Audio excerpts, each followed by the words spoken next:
morning as well as good afternoon to all and everybody, and welcome to this session. I would say a challenging session. When I received the question about this particular session and I saw we are being asked, can equality wait? I thought, no, of course not, emphatically no. And then I reflected, why are we asking ourselves this question? And then I thought, equality is enshrined into our constitutions, a number of equality acts. We're born equal. And so if there is inequality, I would say it's man-made, not men as male, but human-made, really. And it's institutions, systems, that have created inequalities through lack of opportunities, through no respect for diversity, etc., etc. And that's why I think today's session, Can Equality Wait, is a very important one, in particular because we are commemorating UN 75th anniversary, that's one. But there has been a surge of a lot of issues around us, civil disobedience, the Arab Spring and all those things, and the dual Arab Spring that tell us we're not doing our job properly to ensure inclusion, equality, regardless. So I'm very happy to be part of this session, and I have a number of very, very eminent speakers, practitioners, but people who are committed to the question of equality. I'd like to follow the process in 3 steps today, if you allow me. Number one, I will give the opportunity to our speakers to introduce themselves and tell us really what it is about their work that relates to equality. Almost the 3-second elevator pitch, but in 3 minutes. Then after that, I will have specific questions that I will direct to our speakers so that we dive well into the issue before trying to close with very specific element that we want people to go with and us to go with.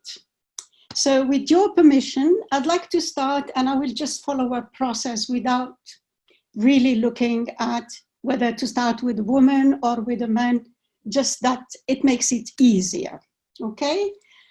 May I then ask Antonio, please, if you could introduce yourself. You have 3 minutes to tell us who you are, what you do, and why this is important for your work and for yourself.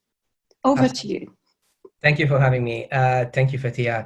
My name is Antonio Zappulla. I'm the CEO of the Thomson Reuters Foundation. We are the corporate foundation of Thomson Reuters, and we do work in 3 areas mainly: media freedom, what we call inclusive economies, and human rights in general. And I was reflecting on your same question, and I remember going back with my memory to the Women's March in January 2017. And the image that really stayed with me out of that protest was this picture of this elderly woman who had a sign, and the sign said, "I'm 73-year-old and I can't believe I'm still protesting this." Now, the reason why the image stayed with me is because it really brought some historical context into the protest of 2017. And I think it's important to really look at the broader equality agenda globally from a historical perspective. And there is a lot of great stuff that's happened in the past 20 years. And, I'm thinking of LGBT marriage in many countries around the world. I'm thinking of decriminalization of homosexuality, a wider conversation around diversity in business that's really taken place. And even if you want the numbers from the One World in data, which really show how the proportion of people living in poverty continues to decline. Now, that is, of course, if we look at the glass half full. However, we also know, because we read the news, that the past couple of years have also ushered in nationalistic narratives, a more polarized society, anti-immigration policies, a crackdown on freedom of speech, exploitation in supply chains, attacks on women's rights. And so the glass can also be obviously seen half empty. So for me, the way to stay focused and to continue to achieve greater equality is really to focus on two entry points in this conversation, which if addressed together can really help achieve systemic change. And those two entry points for me are the rule of law and the role of the media. And that is because we simply cannot achieve systemic change if inequality is enshrined in the law, and if the hearts and minds of people are manipulated to foster hatred towards any social group. And I'll give you just one example. If you are a member of the LGBT plus community in a country like Uganda, you are automatically breaking the law if you want to be who you are and if you want to love who you want. And that is because same-sex acts are illegal in Uganda. And at the same time, the media environment in Uganda has actively promoted homophobia throughout the years. There is a magazine called The Rolling Stone, which, by the way, is not at all affiliated to the American publication, which published a couple of years ago a front page article saying 100 pictures of Uganda's top homos, hang them. Now, the article included names, addresses, and pictures of 100 people. And as a result, many of them went into hiding, and in fact, one activist called David Kato was murdered. So the starting point of this conversation around equality for me is really rooted in the rule of law and free, fair, and accurate news. Without these two components, we risk talking in an echo chamber. Thank you very much, Antonio. Very important. I remember my work in Uganda and that particular issue, as well as Kenya, we know that. And so we will have more opportunity to discuss that. So thank you very much. Now I'd like to move to Sarah. Could you please, Sarah, engage now and let us know who you are and what really drives you? Thank you, Fatiha. So I'm Sara Vaughan. I'm the Global Chief Purpose and Sustainability Advisor to Marie Claire, which reaches 91 million women and girls around the world. I'm also the Transformation Accelerator for Imagine, that brings courageous collectives of CEOs together to create positive change in whole industries. I'm also formerly a Vice President of Unilever, and one of the first women to attend my previously all-male college at Oxford. I care passionately about this. Equality cannot wait, and I don't understand why it's taken so long. For me, it's not just a moral obligation, it really is one. But if that doesn't convince you, it's also an economic one. And that's why the Secretary General of the United Nations flagged it as an imperative earlier this week when he opened the United Nations. Thank you very much, Sarah. Thank you, Sara. In my language, we say Sara, right? Yeah, it's Sara, yeah. Very nice, and thank you very much. And I'm sure we will have good opportunity when it comes to some questions to really dig into the economic and the moral imperative. And I will add to it something else, but thank you so much. I'd like now to invite Simon, please, to introduce yourself. And having worked a lot with young people, when I saw your questions yesterday, I thought, yes, so please. Excellent, thank you, thank you. Yes, my name is Simon Rodgers, and I'm the People Director for One Young World. For those that don't know who we are, haven't heard of us before, One Young World is the world's biggest and most impactful youth leadership summit.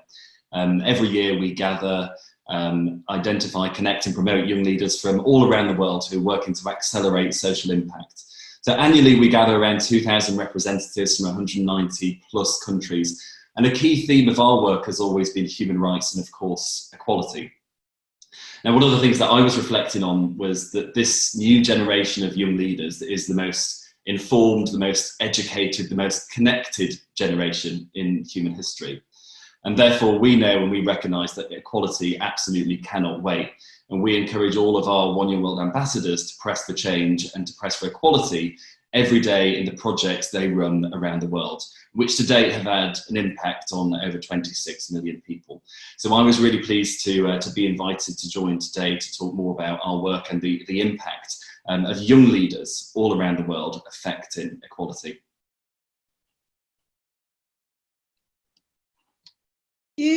And let us now move to our friend Vivian, please.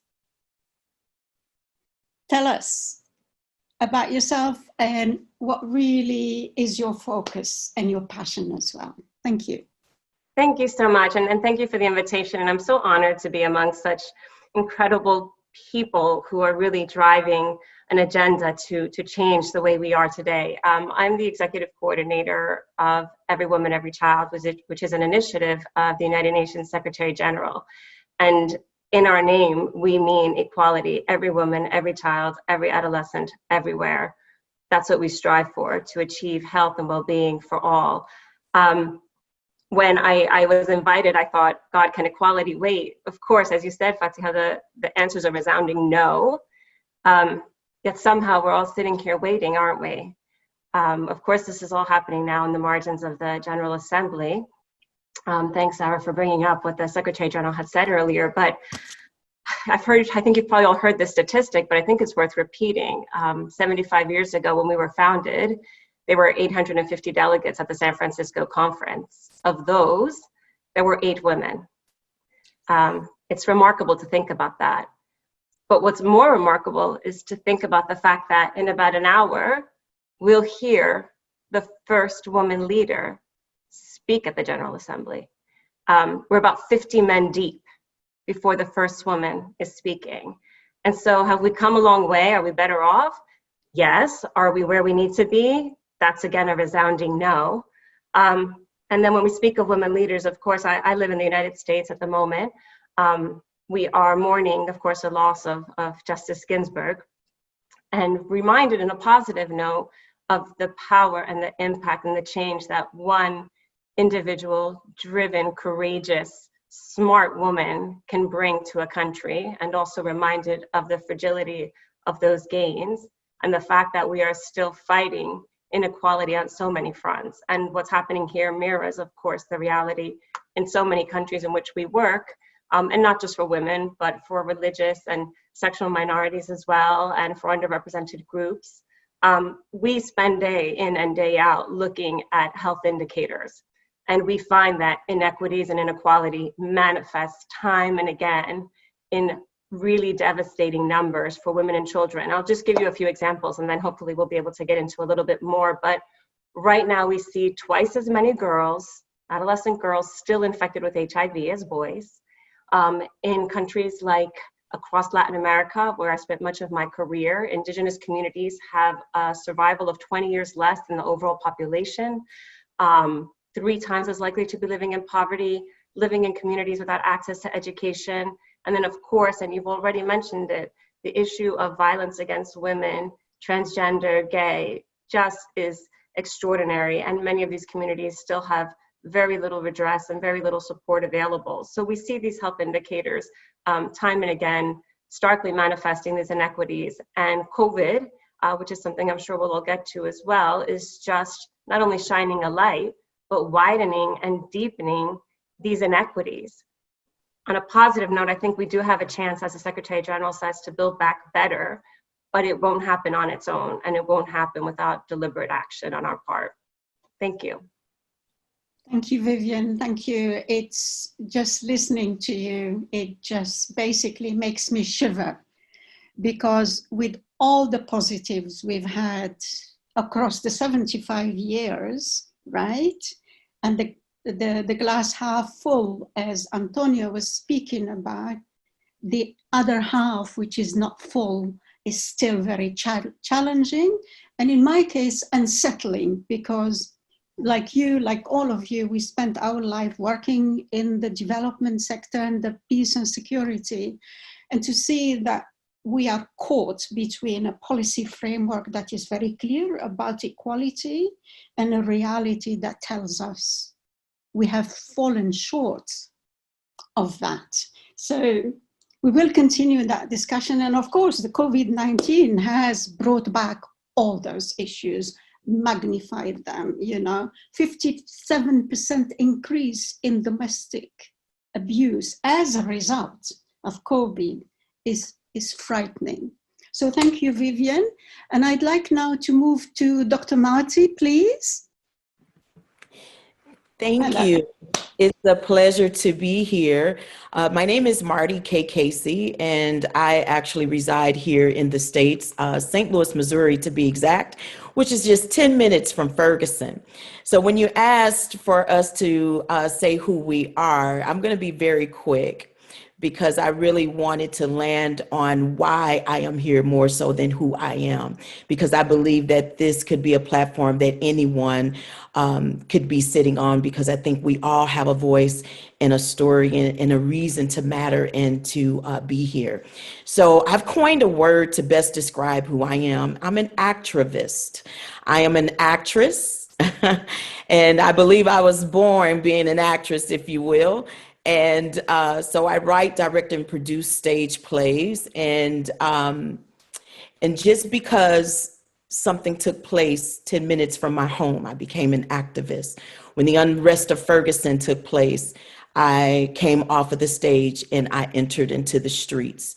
And so that's who I am, and that is the reason that I am, and that is why I come to speak today, to do the work. When I received the invite, I was thinking, oh, this couldn't be for me. They must be looking for another Marty Casey. So it took me a couple of days to even answer. And then when I read the question that says, can equality wait? I said, oh no, they were looking for me. So let me respond, because I am here to let you know that absolutely it cannot wait. Right now, equality, if you will, is on fire in our world.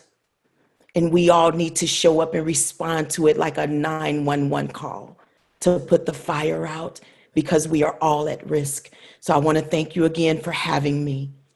And I'm also the founder of Ungun Institute. I want to say that as well, because I will be speaking more about being trauma informed, because I do believe that is some of the cause of what we are facing today. We continue to see an increase in violence that's happening around our world due to the fact that there really are unfair practices that we need to level out. So thank you. Thank you very much. It's so inspiring to see how each and everyone looks at equality from their perspective, their experience, and their contribution to economic, social, political life, and so on and so on. So I think I am the privileged one having the luck to be with you today, and I hope I will be able to facilitate this discussion so that we come out with an outcome that could go a long way. So thank you very much. And now I'd like to move to the questions, and basically to make sure that we have sufficient time to dig into those questions. With your permission, I will ask one question per speaker, And then, so we do a round, and then if we have more time, I'll follow up on specific ones. So with your permission, I'd like to start with Antonio, not necessarily because he started first, but one of my first questions is dedicated or is directed to Antonio. So Antonio, could I please ask you to reflect on the work that your foundation does? So the Thomson Reuters Foundation obviously works and covers a lot of human rights issues that we know if you don't cover it, some people, government officials, and so on, may turn a blind eye on those issues. So to me, my question would be, to what extent do you consider the media as fulfilling a major role in the promotion of human rights? You alluded to that in the beginning, in the promotion of human rights and equality, and whether journalism, in its wider perspective, should be the starting point for the promotion of human rights and equality. And so if we can be succinct in the reply, then we'll have more opportunity to follow up. Over to you, Antonio. Thank you. Thank you, Fatiha. Absolutely. I mean, it's essential. And as I said, as a as the corporate foundation of Thomson Reuters, we work to advance media freedom and use this really as a vehicle to foster more inclusive economies and raise awareness of human rights issues. And we do this through a combination of interventions. It's news, as in news coverage, but it's also media development. And we also provide free legal assistance for civil society organizations and a series of convening initiatives. And as I alluded to earlier, our magic sauce, as I like to call it, with my team is really this unique combination of media and legal skills that, if deployed together, can really help drive systemic change. Quality journalism, as I was mentioning earlier, talking about Uganda, has a crucial role to play. And we tackle really this through two sides of the coin. We have a team of 50 journalists who cover stories of inequality on a daily basis from all around the world. And all our stories are distributed through the Reuters wire. And the kind of stories that we write look at issues of women's rights, LGBT rights, climate and the impact on people, especially obviously the most vulnerable, but also access to land and property rights, slavery and human trafficking, and digital rights, which we think are really the new essential human right to talk about these days, as we continue to rely so much and even more, as we are evidence of today, on unregulated technology. And at the same time, we also promote the highest standards of journalism by training reporters around the world to cover issues which are relevant to their local context accurately and impartially. And again, because I like to give examples, I give you another example of our journalism and how our journalism can really translate into world impact. In 2016, we ran an investigation into India's mica industry. Now, mica, for those who are not familiar with it, is a very frail mineral that is used in several different products that we actually use every day. So from car paint to microchips in our phones to even makeup. And what the investigation revealed was that in the span of 3 months, which was the time that we actually investigated these mines, 6 children died. And not just we found out that 6 kids had died, but we also found out that when these kids had died, the parents would actually send another child in the mine because kids were the only source of income for that family. So our story had multiple pickups, as you can imagine, across India and across Southeast Asia. And Volkswagen, who was one of the companies identified in this story, identified one of those suppliers and immediately cut ties with that supplier. And last year, the Indian government said for the first time that it was now counting the numbers of child workers in mica mines and made a formal commitment to make mica mines child labor free. So has this story made lives and things better for those on the ground? Absolutely. But in order to scale this impact, we need other journalists to be able to do the same. Absolutely. And so that's why, we train reporters to cover slavery. It's a very complex crime to cover. It requires skills that go from investigative reporting to understanding defamation and privacy. And today we trained journalists in more than 20 countries just on this subject matter across 4 continents in reporting modern slavery and human trafficking. And it's by supporting local media to produce accurate, impartial, and reliable journalism that we can really help bolster government and business accountability, and we can ensure public access to information. Thank you very much.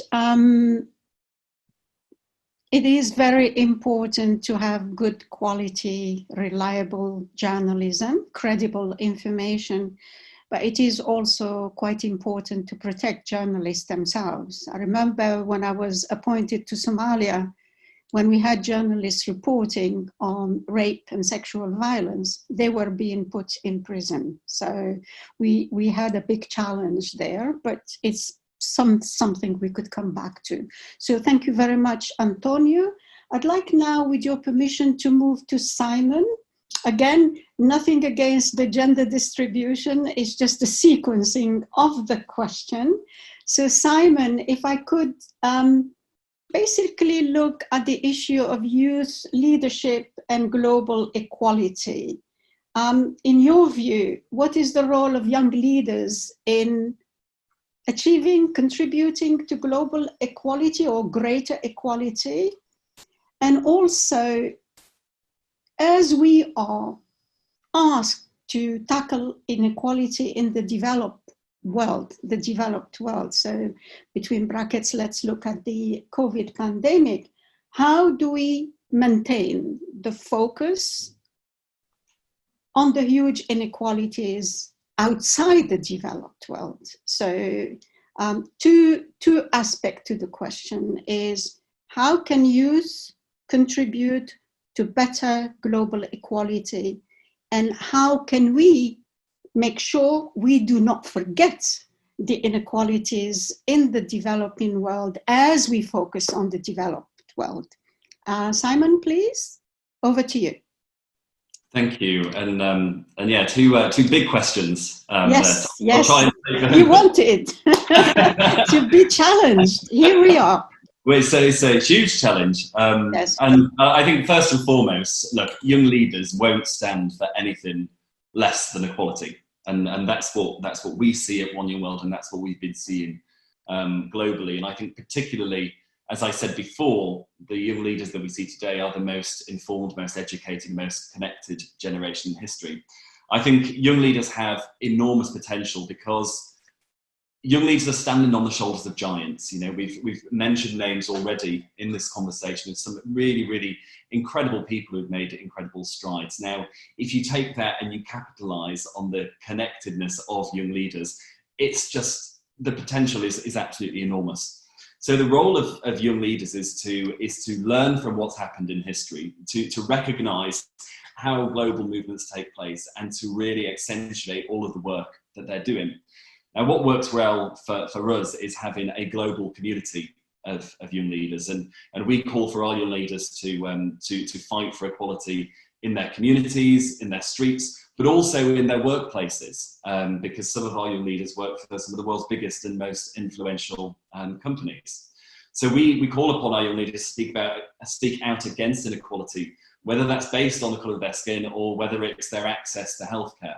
And then we ask more. We ask that young leaders take action to fight injustice and to support their global siblings. And I think that's the power of our global network, bringing together people all over the world. And that's certainly what's really inspired me from being a delegate at One Young World to being an activist, to being a young leader, to take action in my community, in my workplace, and now go full circle and actually work with One Young World.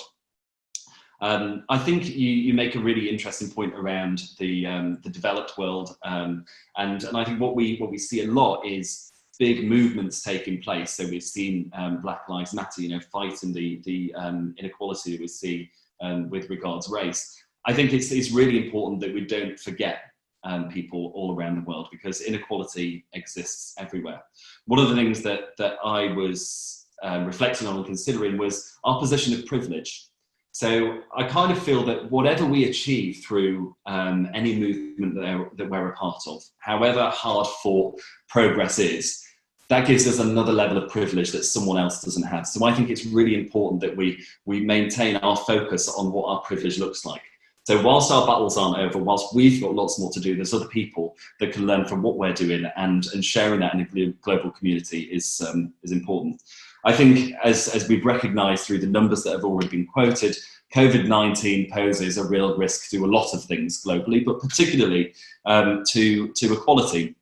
We've won some really, really big fights in progressing equality globally. But I think these things can easily be taken away when we lose focus because of something like a global pandemic. So I think throughout everything that we do, we have to maintain a focus on equality. It's something that will never go away. It's something that's always going to be there, and something that we have to keep focused on and maintaining progress towards as we build a global community like a One Young World who understand the intricacies of the inequalities affecting young people around the world.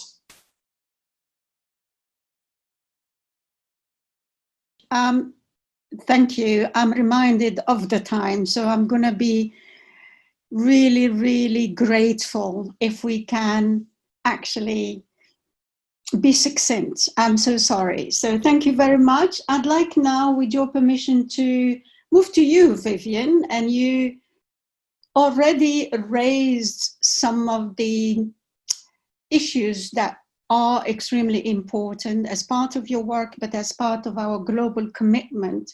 So my question is really, what is the direct impact of inequality on the health and well-being and welfare of children, young people, adolescents, and women, and link to that, to what extent has COVID-19 exacerbated inequalities and reminded us that we need to do better.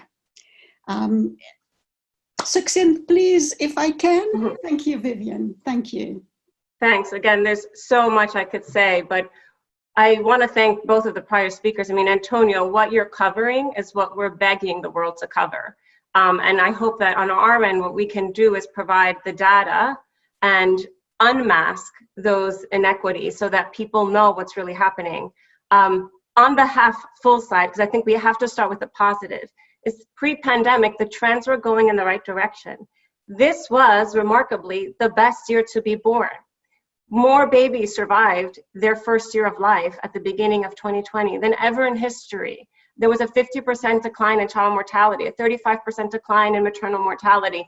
More girls were not getting married as children. I mean, it's easy to be gloomy, but it's important to know that we had solutions and we were on the right trajectory pre-pandemic. But because we are every woman, every child, we have to uncover who isn't that woman and child who's reached. And still 14,000 children died every day of preventable causes. 1 million adolescents died last year. 33,000 girls were married off to men, usually much older to them. And 33 women an hour didn't make it out of the labor room alive. Those are the stories we have to say, because within those stories is where inequities lie. Over 80% of those child deaths and the maternal deaths were in just 2 regions of the world, Sub-Saharan Africa and South Asia. 40% of the under 5 child deaths occurred in conflict settings. And so if we don't change the way we direct our resources, and we don't make a deliberate effort to reach those who are still being left behind, we are not going to ever reach the SDGs. We won't reach every woman, every child, and we're losing generations of young children and adolescents who are full of promise and full of potential to do what the One World campaign is trying to get them to do and to change. And COVID, of course, as I mentioned earlier, it's just exacerbating all of this. You mentioned it before. Rates of domestic violence are soaring. At the height of the pandemic, we've had 1.6 billion children out of school. It's extraordinary to think of what that meant, not just for the children, but for the women primarily who are caring for them, and the impact this has had on their livelihoods. And just this last week, Save the Children and UNICEF announced that 150 million children are being plunged into poverty again, when again we had pre-pandemic, you know, some positive trends. So we are very concerned. And 2 more stats that I just want to mention. One of them is, of course, rates of unplanned pregnancy, which we believe are going to soar because there has been a huge disruption in family planning access and in supply services, and countries questioning whether things like family planning constitute essential services, which I think we would all believe they do. But also when we look at the impact of COVID-19, just in the US, just on pediatric deaths, which thankfully have been low, but are still there, the vast majority of pediatric deaths in the US due to COVID-19 are in Latino and Black communities. And we have to wonder why that's happening. It's not like physically they're necessarily more susceptible. So inequities continue to manifest in health indicators, and we do have steps we can take and have shown that solutions exist to move in the right direction.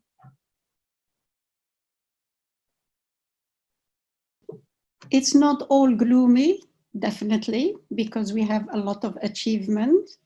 However, as you outlined, there are issues that tells us always and remind us of the broad inequalities that we face, whether we are in Europe, even within Europe.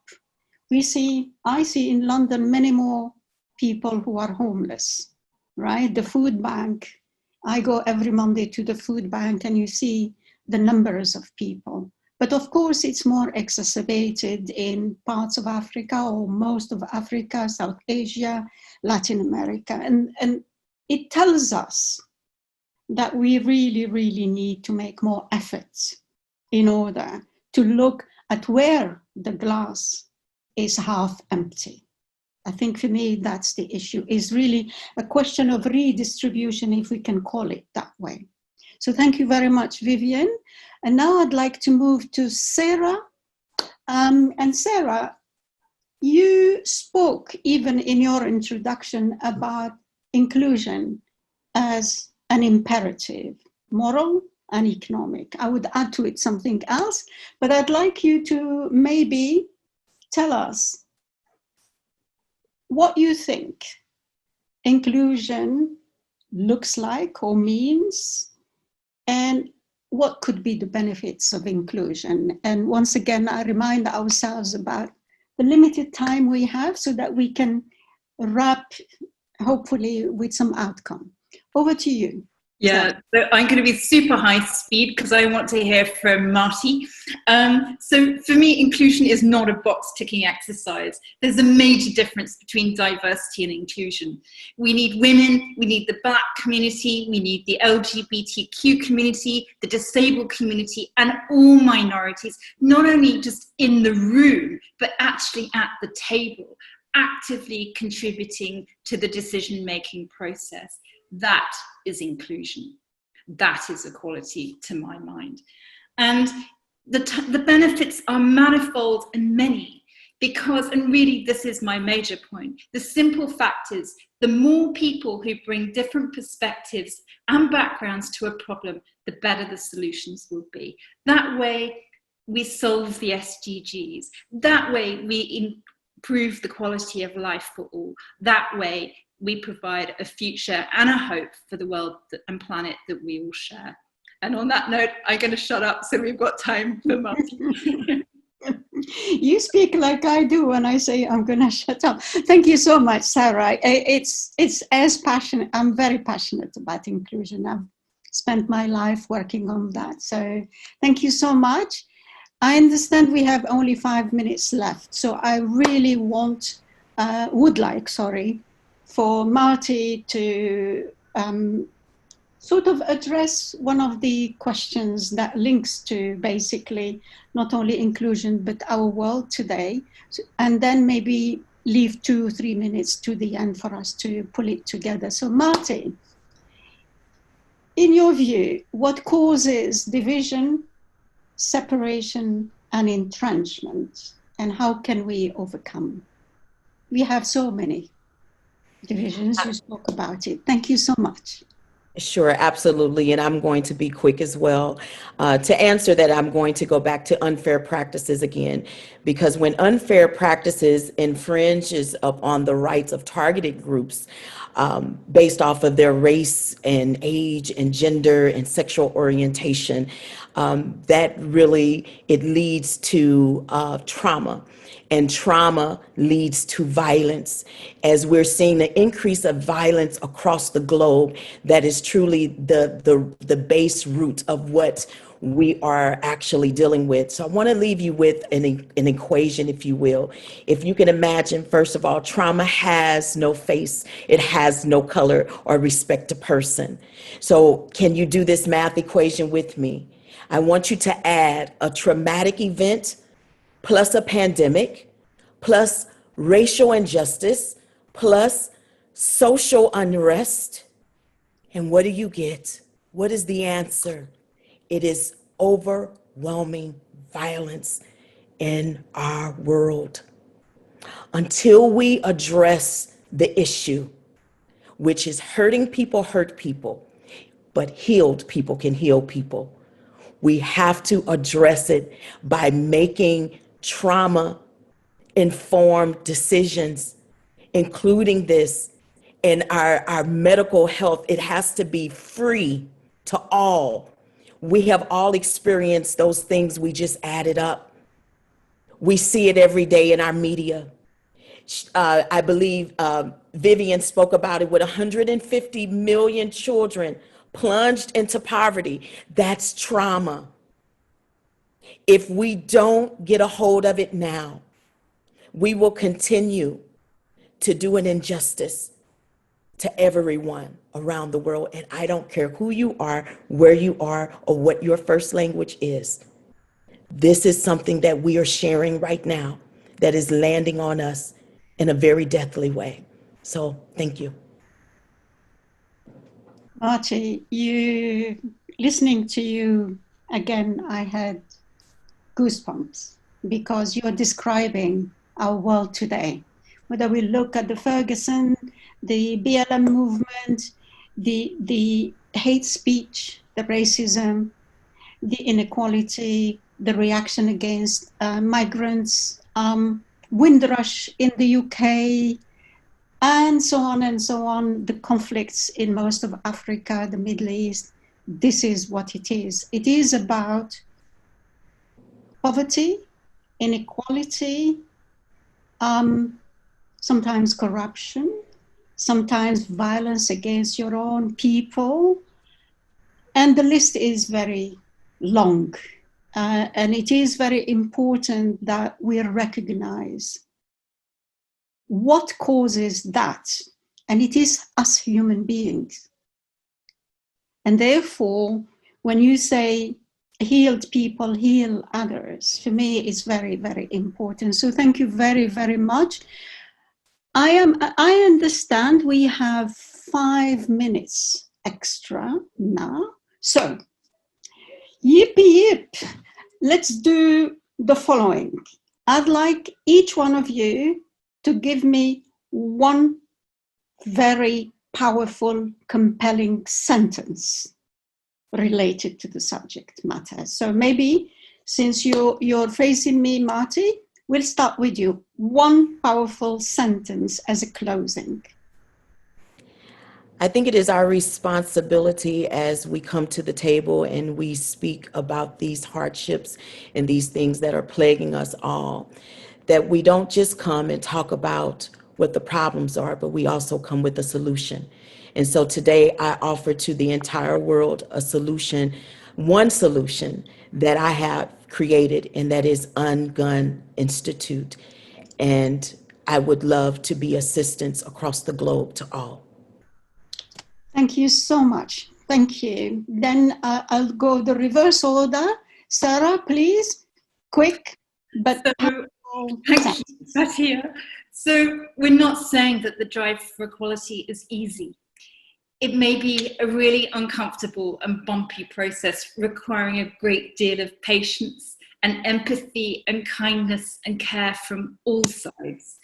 But it's a process we cannot afford not to do. Thank you very much. So really human qualities, but it's a collective responsibility. Thank you so much.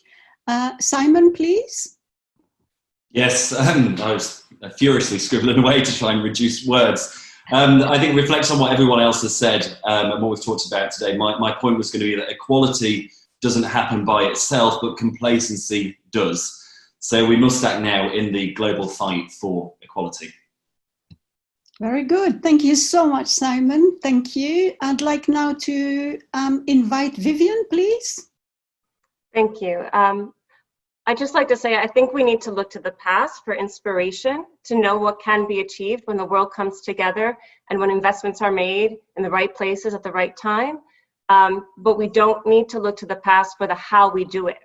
There is where we need a shift in paradigms and a shift in how we invest and what we invest in, and we need young people at the table to help us do it. But if we have to invest in one single solution at this moment in time, we've got to pick that $1 to be spent.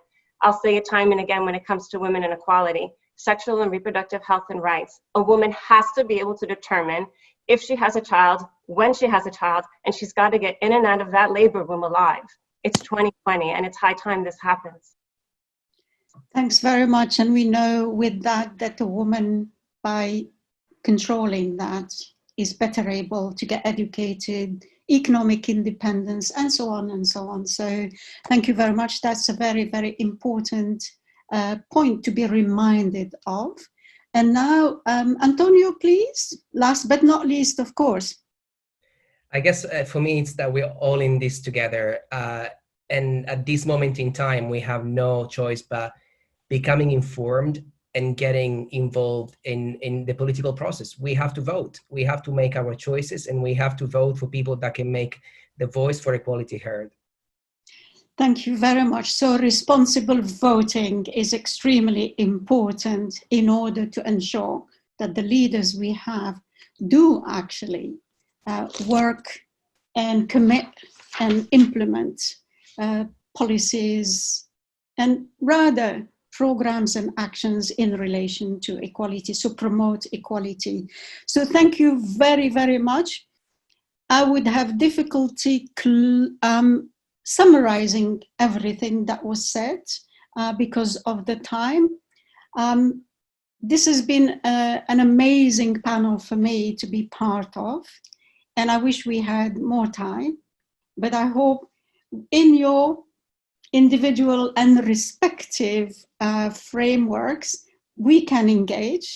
I am happy to engage at any level. I have a huge baggage in relation to development, peace and security, women, peace and security. So if you need to bounce ideas, I'll be very happy. So today we have, once again, you have answered the question that equality cannot wait, should not wait, and should have never been allowed to wait, and that we need to take a collective, make a collective commitment to all remind ourselves not to be complacent, as Simon was saying, and that we should act to ensure in our respective world, both at home with our family, as well as professional environment, as well as our social environment, to always make a case for equality and work towards this and stand